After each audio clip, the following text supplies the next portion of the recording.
What is going on, everybody? Welcome to the reveal of the number 14 team in my 2020 NFL Power Rankings with a deep dive into the Buffalo Bills. Before we hop in, a quick reminder, please do hit that like button down below. It really helps support my channel, helps this video get more views. You guys have been coming in big with that, so I do appreciate you all for that. So the Bills coming in at 14 is about where I think most of you would have expected me to come in on this Bills team. Now, not everyone has been around and has kind of followed my thought process and how I look at predicting success into a new NFL framework, a new NFL season. And there's a couple of things with this Bills team that I think you really got to look at. And I'll just get it out of the way. Like, I think this is a better football team this year than they were last year. But does that mean they're going to win as many games? Does that mean they're going to be a 10-win playoff team? I don't know. I think they're on the fringe here, and we'll get into their schedule later, but obviously right here at 14, that's me saying they're right on the bubble of being a playoff team. A lot of people would say, they only made the playoffs last year, they only got better. Obviously, they're going to be a really good playoff team this year. Well, that's not always how it works, and there's a couple things that I need to get out of the way here. For one, now, I'm not going to say Josh Allen is Blake Bortles or Mitchell Trubisky. I, in fact, think he's a lot better than those players, and we'll get into Josh Allen. But without beating around the bush here, this Bills team is very much in the model of the Bears of 2018 and the Jags of 2017, in that they were a surprising, dare I say, Cinderella team that really put everything together on defense, had good health, but on the offensive side of the ball, you had, let's just say, a polarizing quarterback in Josh Allen. You know, I think you'd be kidding yourself if you didn't think Josh Allen needs to take a pretty serious step up, especially in the accuracy and processing department, before he is any sort of franchise quarterback that is going to make this team a perennial playoff contender in any given season. Whether you lose players in free agency or you have guys go down or your schedule's really tough, you know, I'm not ready to put Josh Allen in that category. Now, we'll get into Josh Allen in depth pretty soon here, but there is that aspect of this Bills team. I think they fit the same mold of teams like the Jags and Bears of years past. And the other thing here, and Bills fans are going to hate me for this, but I honestly, and I like the Bills. Like, anyone that's stuck around here for a while knows that I genuinely like the Bills, and I want them to shatter this 14th ranked team right here. But objectively looking at it, they had the easiest schedule I've ever seen in probably all of sports. Their first 3 wins, like, they effectively started the season 3-0 at the Jets, at the Giants, and the Bengals, and they barely beat the Jets. Like, the start to their season was a total joke. They started 3-0 basically, and then they lose to the Patriots. They win at Tennessee before they catch fire, and even in that game, the Titans missed 4 field goals and the Bills should have lost. Then they get the Dolphins. They get blown out by the Eagles. They get the Redskins, and then they lose to the Browns. They get the Dolphins and Broncos. So we're now in, week 12, and they've done nothing impressive to that point. Nothing other than like a 20th or 22nd ranked team in the NFL should accomplish. Then they do beat the Cowboys. That was their best win of the season. They went into Dallas on Thanksgiving and won. And that was when their hype really started. But then they finished the season 1-4, including obviously a loss in the wild card round. So that schedule was seriously so freaking stupid easy. Like, you got the NFC East and the AFC South, which was your division, and the AFC North, which was a train wreck last year outside of Baltimore, and I guess Pittsburgh got hot down the stretch, and you did beat them. Congrats on the W against Duck Hodges. So that's not going to repeat. Like, realistically, this was a 5 or 6 win team last year. So in a way, if you really look at it, I'm actually saying this team's going to be better this year than they were last year, because most teams are going to win 10 games with that schedule. I'm sorry, Bills fans, you just are. But on the bright side, now that that's out of the way, this team is, I would say, a higher upside team this year, especially if Josh Allen can put some more things together. I love the coaching culture here. As you can see, I rank them 7th for overall coaching culture, 12th on offense, 5th on defense. I'm a huge fan of what Sean McDermott is doing here.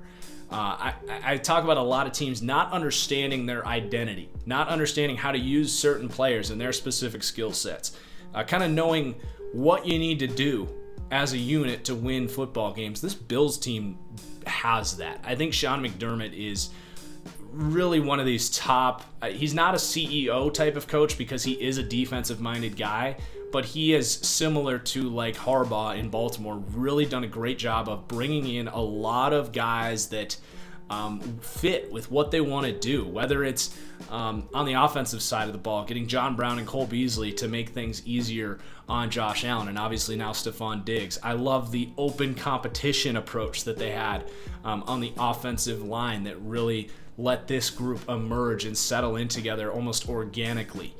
Defensively, he has a great understanding of what kinds of players he wants on all three levels. So I really think he's got a vision for this team, and they have similar to like the Seattle Seahawks in a way where it's like, we don't really care where you were drafted. We don't really care how athletic you are. Like, if you impress us, you're going to play. It's kind of that, in a way, an old school mentality and an old school culture here that I really appreciate. So I do think that that's going to continue to elevate this team into next season. So again, 7th for overall coaching culture, 12th for offense, and 5th for defense. Now, next up, we are going to go through the roster. While we do that, you are going to be looking at my own custom Madden roster. So while it is a video game, just keep in mind they are my own ratings, and it's a nice copyright-free graphic that I can use to show you how I perceive each player. So we're going to go through each group, rank how each position group stacks up against the rest of the league, and then after that, we'll take a look at this team's schedule and talk about my over-under expectations for this team as far as the Vegas over-under is concerned. So the quarterback room, lots to talk about here. Starting with Josh Allen, obviously, we hinted at a lot of stuff in the intro, but I like Josh Allen.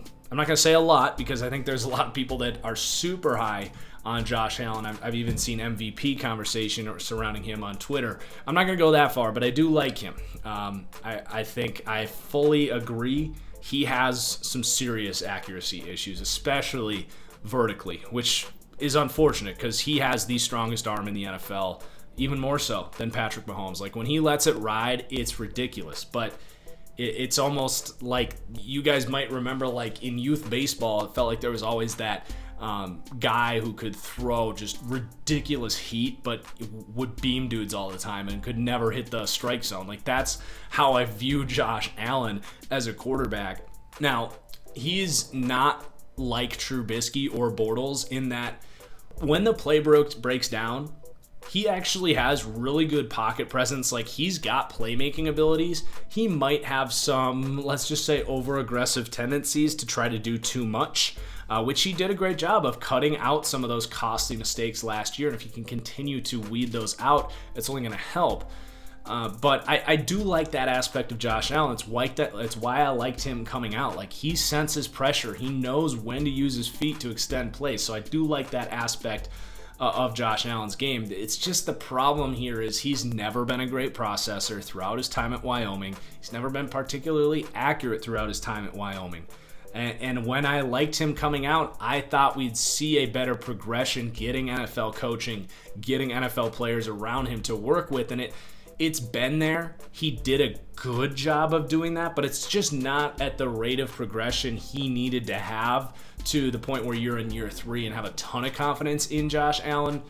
So I think, this team continuing to make life easier on him by bringing in a Stephon Diggs, for example, surrounding him with lots of options, a good play caller in Brian Dable, who I do believe in. You guys saw that offensive coach and culture ranking earlier, was 12th. And continuing to get this offensive line to develop. I think that's all important for Josh Allen's development because I do think he still has a tiny chance. It's not like Trubisky last year where I was like, no, this guy's done. Like, you literally have to shelter everything he does if you're going to make the playoffs again. I don't feel that way about Josh Allen. I think he's got a chance to really click. But I do think that this year's a pretty big year for him to show a lot of the stuff from the processor and accuracy stuff to the point where he's able to run this offense much more efficiently and in a much more predictable fashion than we've seen in years past. So that's kind of my deal with Josh Allen. He ranks 21st, by the way, so I'm very much saying he's a starting caliber quarterback. The highs are super high with Josh Allen, but there's some pretty bad lows as well. There's a lot of times where you're either left scratching your head as far as him, struggling in the processing element of quarterbacking, or just way overthrowing dudes across the field, which can be pretty frustrating. And I even tweeted out a few weeks ago, like, I like Josh Allen and I like the Bills a lot, but I just feel like this is headed towards week 16 in the fourth quarter and a huge opportunity. Josh Allen sails the ball over Stephon Diggs' head on an easy touchdown, and Diggs is yelling at Allen on the sideline, and the Bills go 8-8 and have a disappointing season. I'm very afraid that that's where this is headed, because Allen hasn't developed at the rate that I would have hoped, but he still has a chance. So there's your ranking on Josh Allen. They do bring in Jake Fromm in the 5th round, who up until about a month before the draft, I thought he was going to be a first-round pick. I really liked Jake Fromm. Kind of what I had been saying about him was, you don't draft Jake Fromm because you want an elite franchise quarterback. And this is when I was talking about a team like the Colts maybe taking him at the top of the 2nd, or even a team like New England in the 1st round. Pittsburgh was another team in the 2nd round, or the Bears. Like, to me, Jake Fromm is a guy who doesn't have a rocket arm. But he has a combination of pre-snap and post-snap processor where he knows how to execute your offense. He has phenomenal pocket presence, in my opinion. Some people didn't like his pocket presence. I thought he did a really good job of sensing pressure and kind of using his feet to extend plays, which is a big thing I look for in young quarterbacks, to see if they feel natural and have that kind of playmaking instinct inside the pocket. And I thought Jake Fromm had that. And then, the biggest concern for me was actually the downfield accuracy. He's very efficient in the short game, but just that kind of lack of arm strength is going to make it hard on him to consistently execute the passing game spread out throughout the entire field. So I do think that Jake Fromm is a guy that, with everything around him, can be a guy that wins 10, 11 games, almost in a lot of ways like Alex Smith did back in the day for the Chiefs. So I like the Jake Fromm pick here in the 5th round. I think they clearly liked him, and they got there in the 5th round, and they're like, you know what? Like, I think this is more like, if Josh Allen gets hurt, we like our chances to still be a playoff team with Jake Fromm. And hell, they've surrounded this team with so much balance and so many playmakers now that there's a world, to me, where Josh Allen is just so frustrating to this coaching staff, knowing that they have a great defense and they can run the ball and they have playmakers. Like, there's a world to me where they say, I don't know if it's going to be this year, but maybe next year, but at some point along the road where they're like, you know what, we're gonna go to the guy that kind of sees defenses better, can get rid of the ball a little quicker, and we know what we're going to get from Jake Fromm. So I think that they like the kind of safety blanket of Jake Fromm in here. I don't think he's ever going to be a top 15, top 20 quarterback. I think best case scenario, though, you could be getting like a Jimmy Garoppolo in Jake Fromm. I saw a lot of Jimmy Garoppolo in Jake Fromm's game, just not quite the arm talent. But I also think Fromm's arm was getting too far disrespected. He can throw the football. It's just, it doesn't look like a lot of these other NFL quarterbacks. And then you have Matt Barkley in there. I think they're just going to go with Josh Allen and Jake Fromm, to be honest. Barkley might make the team. Davis Webb will not. So there's your quarterback room. It ranks 21st. It's going to be an interesting year to see Josh Allen. And, if he's really great, we'll start talking about, okay, the Bills are legit, man. Like, with a good quarterback, this team could be a Super Bowl team. Or if he's really struggling, like, do the Jake Fromm conversations come up? So that really shows you how wide of a scale we're talking about with this quarterback room. So let's go through the rest of the roster. The running back room going to rank 23rd. It's a solid group. I like Devin Singletary. Bills fans are like crazy about him. I think a lot of people think Devin Singletary is like Kareem Hunt, like a top 10 running back. Maybe not a lot of people, but I've seen some people that are extremely high on Devin Singletary.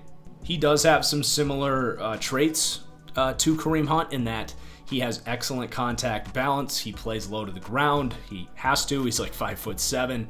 To me, I just don't see all of that burst, but he's got good shiftiness, good vision. He pass blocks. He catches the ball out of the backfield. He is a great weapon for this team, but I do think there's a reason they spent a third-round pick on Zach Moss. And that, I don't think this team sees Devin Singletary as a feature back type of guy. He obviously can play very well as a full-time starter, but I don't think he's ever going to instill that fear factor just because of a lack of physical traits. Like, he's not physically imposing. He's not overly fast. He's not overly shifty. He's just a good, solid back. Zach Moss, to me, is like a bigger version of Devin Singletary, who I think at least brings more of that power fear factor. Like, you're lining him up and you need a yard, or even just being more difficult to tackle in space. Like, Zach Moss could be a Kareem Hunt type of player. He's a top 5 back in this class for me. I think they got excellent value. That's around where you want to spend a pick on a potential starting running back. You get him on a cheap 4-year deal. I think Zach Moss is going to overtake Devin Singletary. Maybe not in the first month or two, but I think by the end of the season, it's going to be Zach Moss's backfield more or less. It's always going to be a split here because I think these guys are pretty close, and Moss is still a rookie. But I do think Moss is the more talented player who there's really no reason he can't be just a better version of Devin Singletary because their skill sets are very similar. But again, Moss just brings a little more of that physical element. Then you got TJ Yeldon, a veteran, third down back. He's a good player to have in the event of injury. I don't see him seeing the field much. And then you'll have Tawan Jones, Christian Wade kind of competing for special team, kick return duties. And there's your running back room. So pretty basic, 23rd. You got 2 guys in Singletary and Moss who are certainly starting caliber players in my opinion. Great contact balance, receivers out of the backfield, can pass block, fight for tough yards. That sort of inside zone, sturdy back type of guy. And great fits for an offense that, they don't want to go backwards in the running game. Like, they want to make sure they're getting 3-4 yards a chunk, even if you're not going to get as many explosive runs as a compromise. And that's just because, you don't have as much confidence in the passing game under Josh Allen. It's not like the Chiefs or the Packers where it's like, all right, we get 3rd and 9, at least we got Patrick Mahomes, Aaron Rodgers to convert.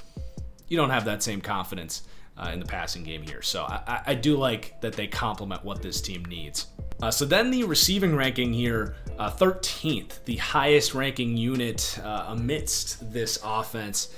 And you bring in a true number 1 now in Stefon Diggs. And very similar to what we talked about with Jerry Jeudy and Drew Lock, in that Drew Lock, the processor elements, the NFL, the game just moves fast. And if you can have a true number 1 receiver who's one of the top 5 separators in the league, something I think Jerry Jeudy has potential to be as a rookie, and obviously Stefon Diggs is, to me, a top 5 separator when you want to talk about the combination of release off the line of scrimmage, sharp routes, ability to shake guys and get open quick and early, and then to have the speed, vertical. Like, he has the whole package. It's just a matter of staying healthy for Stefon Diggs.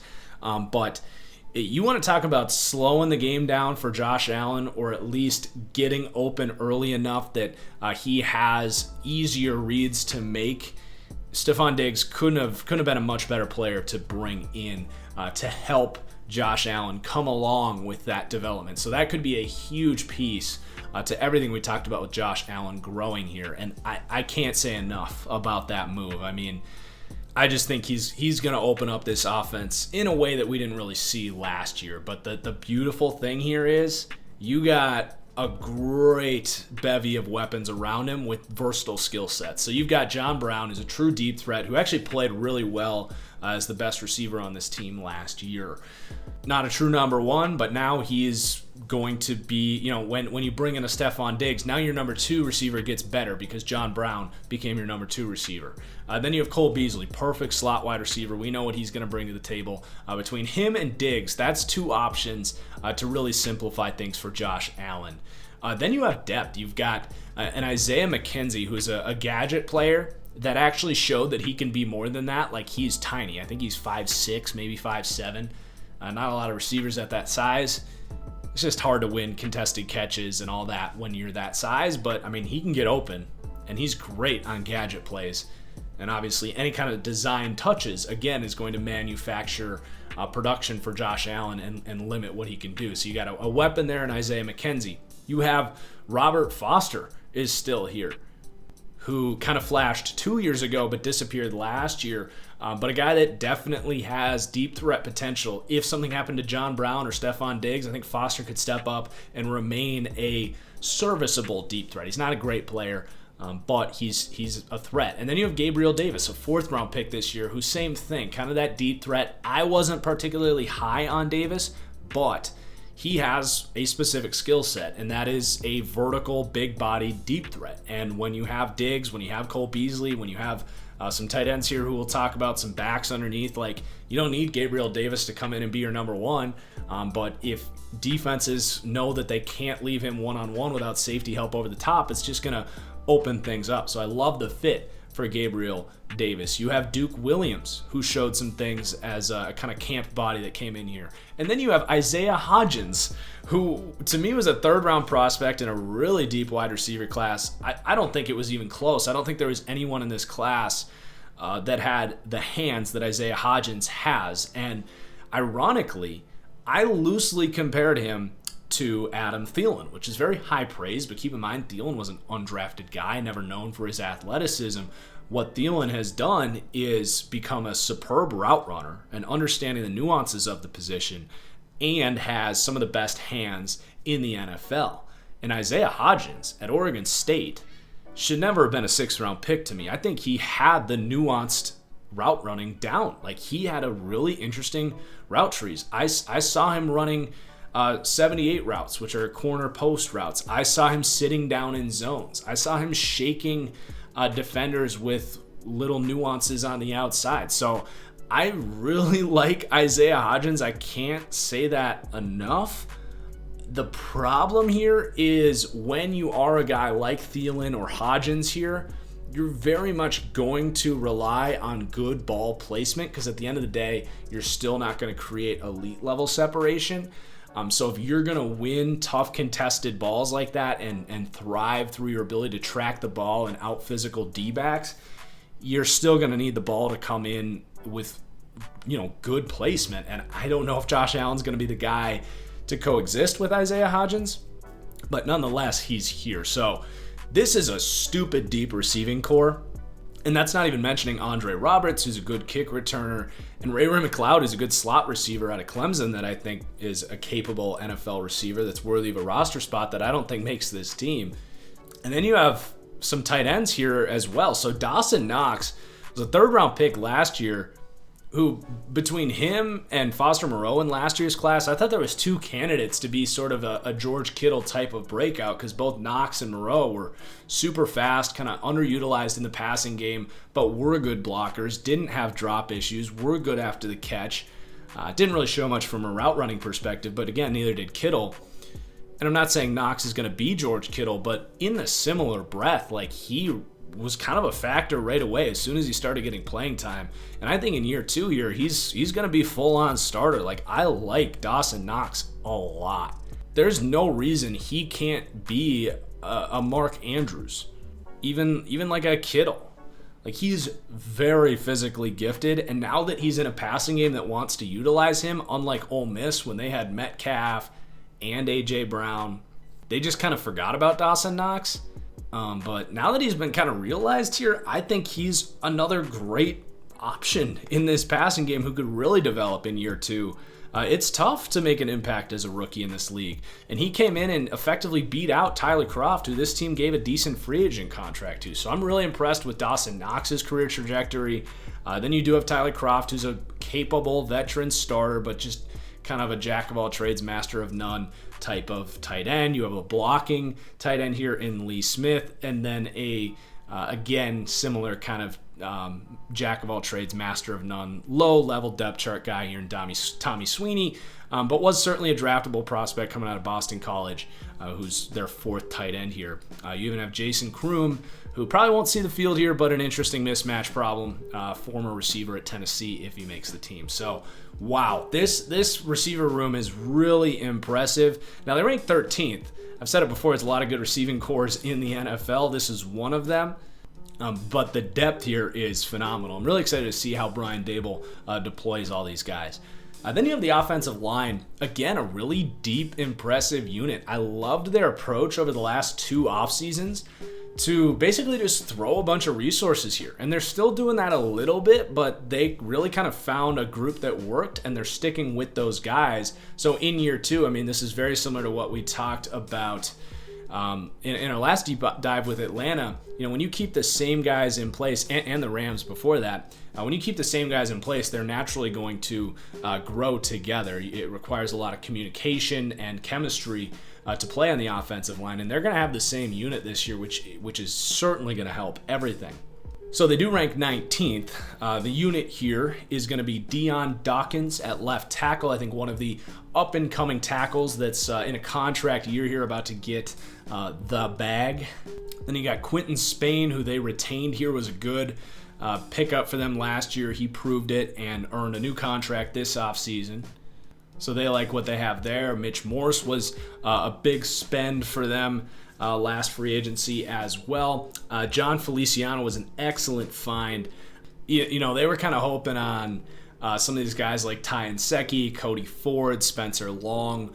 I want to say Wyatt Teller, who this team traded to Cleveland as well. They were kind of hoping one of those guys would step up, and John Feliciano was just a nobody pickup from Miami, who has a terrible offensive line. But he actually ended up winning this job and played like one of their better offensive linemen last year.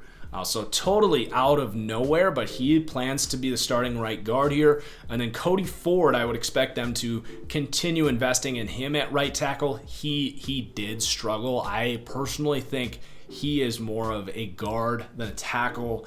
And maybe Feliciano doesn't have it again in next year, and they kick Ford inside because they have Ty Nsekhe, who this team also signed to a decent free agent contract, who is up there in age but certainly can play some tackle. So, I mean, you even bring in Darrell Williams as well, who 2 years ago was one of the best right tackles in the NFL, but he's had a bigger fall from grace than pretty much any player I can remember. Like, he went from this guy's going to get the absolute bag to an impending right tackle free agent, to injury, to nobody wanted him, to Carolina brought him back on a good 1-year prove-it deal, to you suck at tackle, we're going to try you at guard. Okay, you're not even that good at guard, to we're going to let you go in free agency, and then he gets almost nothing here to play for the Bills. So it's just weird how quickly he's vanished from the face of the NFL, but I mean, just 2 years ago, he was an extremely relevant star offensive lineman for the Panthers. So you got to keep an eye on him. I don't know if he's going to start. I don't know what's going on. I don't know if that injury really screwed up his foundation as far as an athlete. I don't know, but there's something in there. So they have just a ton of depth. I think this offensive line is going to be very solid. I rank them 19th. The thing is, you don't have a star on this group, barring like a Dion Dawkins breakout. But it's just a very good unit. I think they're going to get the job done.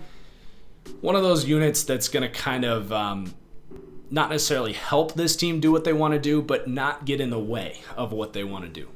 So there's your offense as a whole. They're going to rank 20th with on the offense, which I actually think is better than they would have ranked last year, even at the end of the year.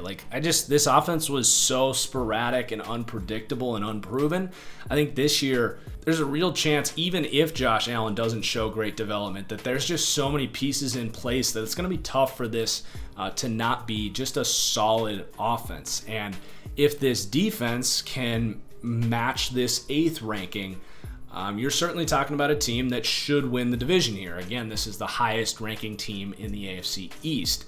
So I rank them 8th on the defensive side of the ball. This is Sean McDermott's defense. They run, for the most part, a 4-3 defense. They'll run some sort of hybrid looks, but I really like this unit. The depth and versatility and skill sets and the way that Sean McDermott uses these guys is really impressive.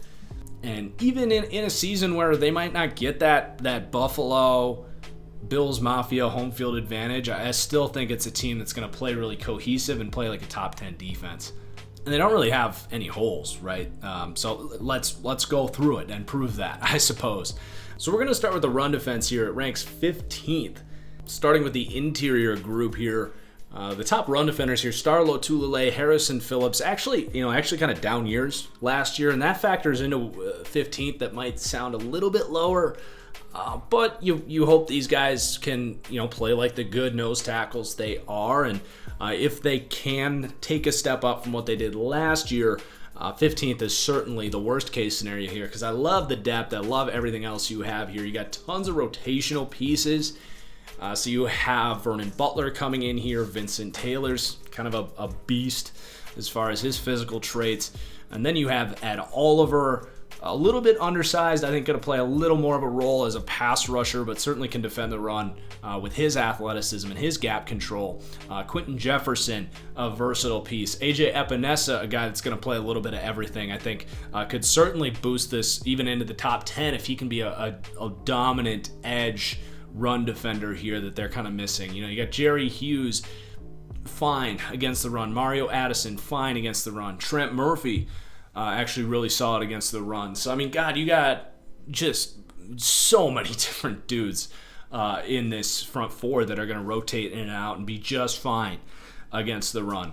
The linebackers here, so you got Matt Milano, who's not a good run defender. I would say he maybe hurts this a little bit. Tremaine Edmonds, another X factor. Between Epinesa and Edmonds, that's how you could get into being just a fear factor run defense. Because Edmonds, especially what he did against the Texans in the playoff game, I think he's a guy who was 20 years old coming into the league.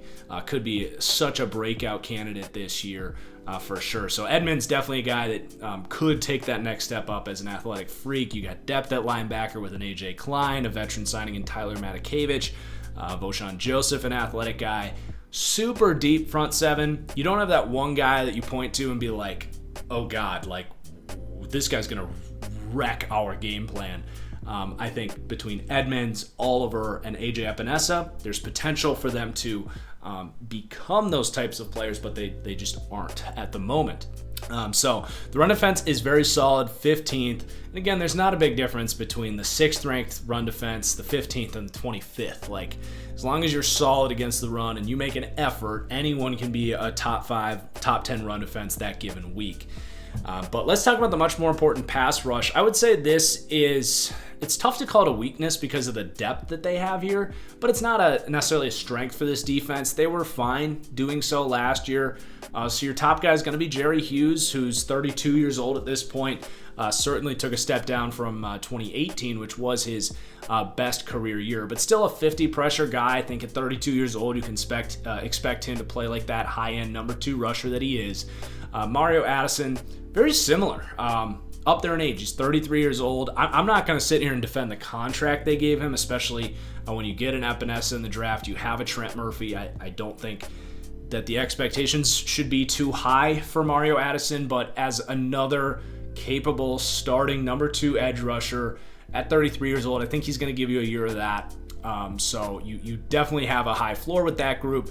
You got Trent Murphy, who's an excellent third off the bench. I think Murphy could have just stepped up, and he didn't need to sign Mario Addison, to be honest, but they clearly like having depth at all these positions.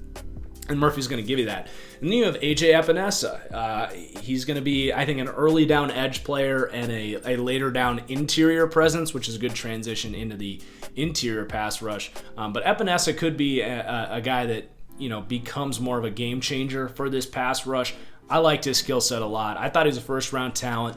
Definitely didn't have the physical tools, but I think he was the most refined pass rusher in this class.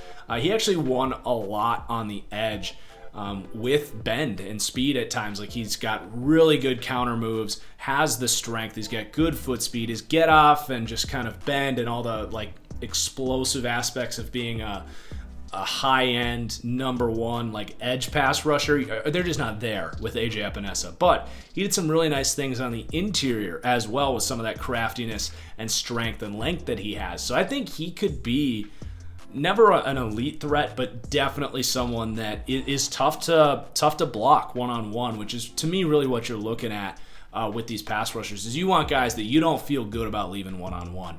Because that's when it really starts to screw up your protections. And then Ed Oliver, as we move into the inside, he's obviously going to be the X factor here. I loved Ed Oliver coming out. I thought the Jets should have taken him over Quinnen Williams.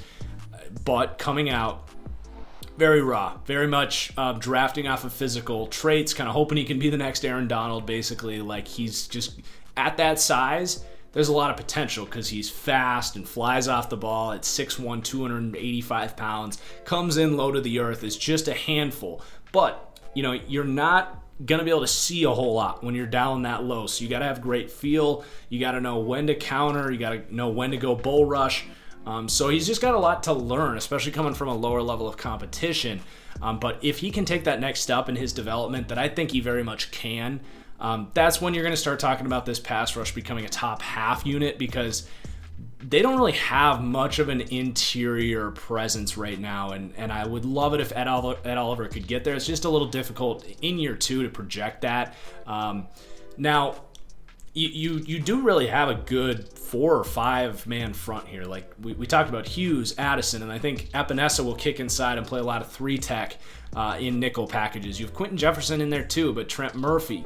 Like, they just have so much depth and pieces to move around, but like I said, they weren't great at it last year. You still don't have that guy where you're terrified if you leave him one-on-one, right? That's not Jerry Hughes, that's not Addison, that's not Ed Oliver yet.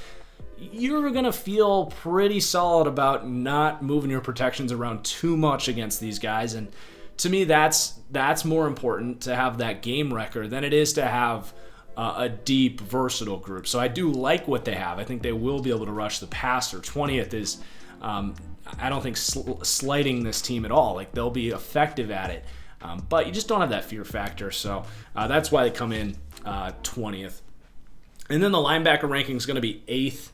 I really like this group of linebackers, especially here in another year together. Tremaine Edmunds, like I said, could be a total breakout candidate. He is a force against the run. He's 250 pounds, flies around. They just don't make humans like Tremaine Edmunds. It's just kind of unfair, the type of freak athlete that this guy is, and he's 20 years old coming out. Like, he's starting to get the mental aspect down, and that's really scary. People compared him to Brian Urlacher, and he could very well get there. Like, Urlacher had the same lengthy, long arms and athleticism as a converted safety coming out of whatever school it was that he played. Edmunds very well could get to that level if he continues to stay at it as far as his film room study. He needs to really get there from a route recognition standpoint. He needs to get his head around, track receivers downfield, convert that zone coverage into man coverage, all that stuff. But he is just a nightmare. And they do some nice things with him as well, kind of stealing with a lot of stuff that the Patriots do with Donta Hightower, where he, at that size at middle linebacker, like as a spy, like putting him up in the double A gap looks, like he's strong enough that guards can't maintain him. So he's just a really interesting chess piece. The sky is the limit for him. He just has to show it on a consistent basis, but he's certainly a guy that should be on my top 10 breakout list in August. And then Matt Milano, he's kind of a safety in a lot of ways. Weak side linebacker, excellent cover linebacker. He to me, I think, might be a top 10 cover linebacker. He's almost a non-factor in run defense. Like, he gets just slaughtered in between the trenches. But nickel packages, great second linebacker. Like, no complaints at all. So I like this linebacker group a lot. You're ranking them 8th, but they have potential to be top 5, top 3.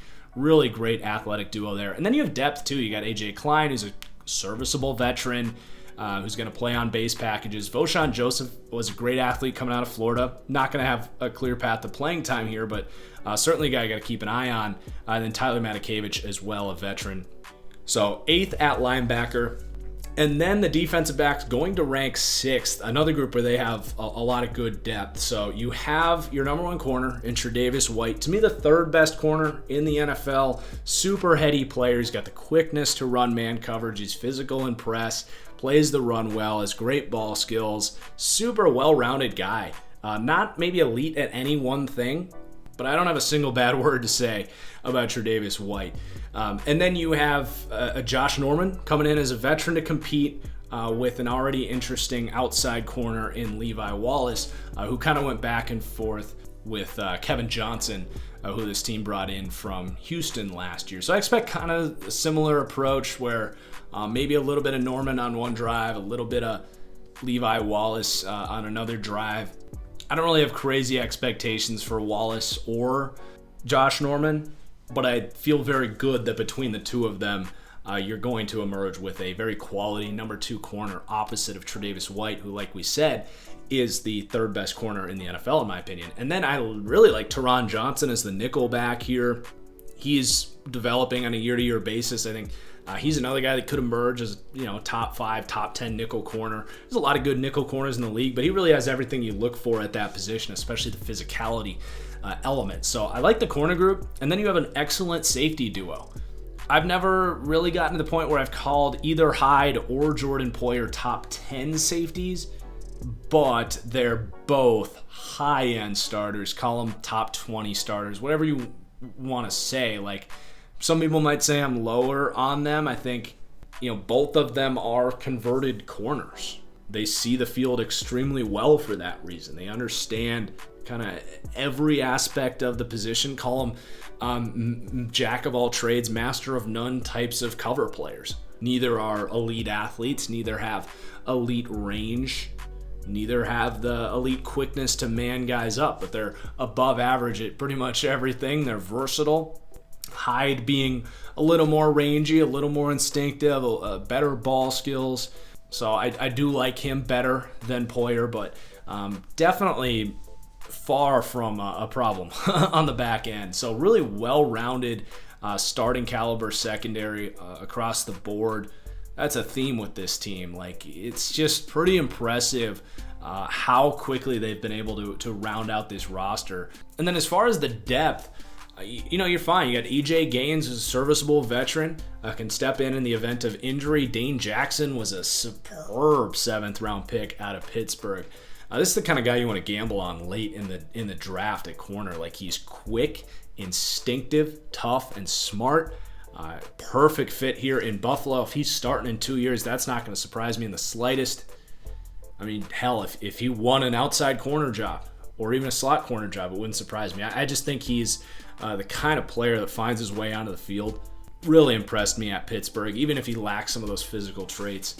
So you're kind of 5 deep at corner. Safeties, not crazy deep. You got a pair of late-round picks over the last couple of years, Jaquan Johnson and Siran Neal. They're fine. You'd maybe be looking at picking up a veteran if you lost either Hyde or Poyer. But yeah, 6th for the defensive backs. Definitely helps this defensive ranking that, again, is going to be 8th.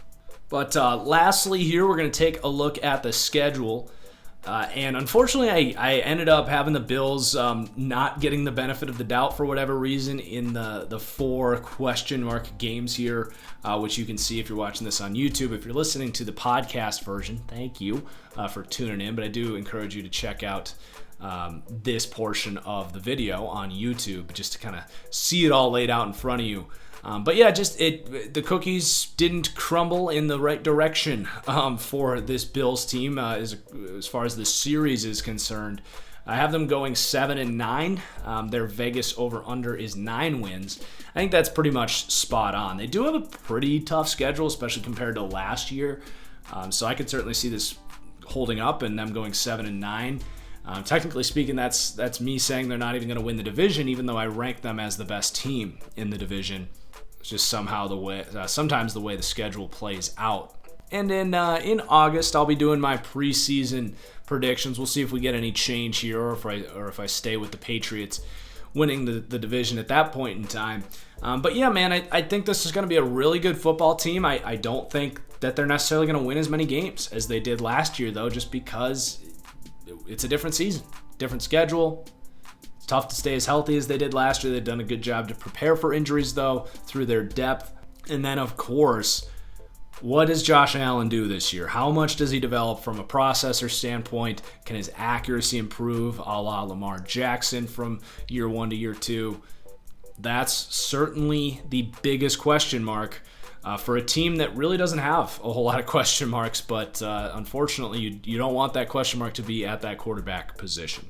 So there is your Bills deep dive. That one was a banger. It's a really fun team to talk about. We're going to have a huge guest for our next episode that I'm really excited about. So make sure you guys subscribe, turn on notifications down below so you don't miss out on that, and hit that like button. Drop a comment down below what you think of the Bills here at 14.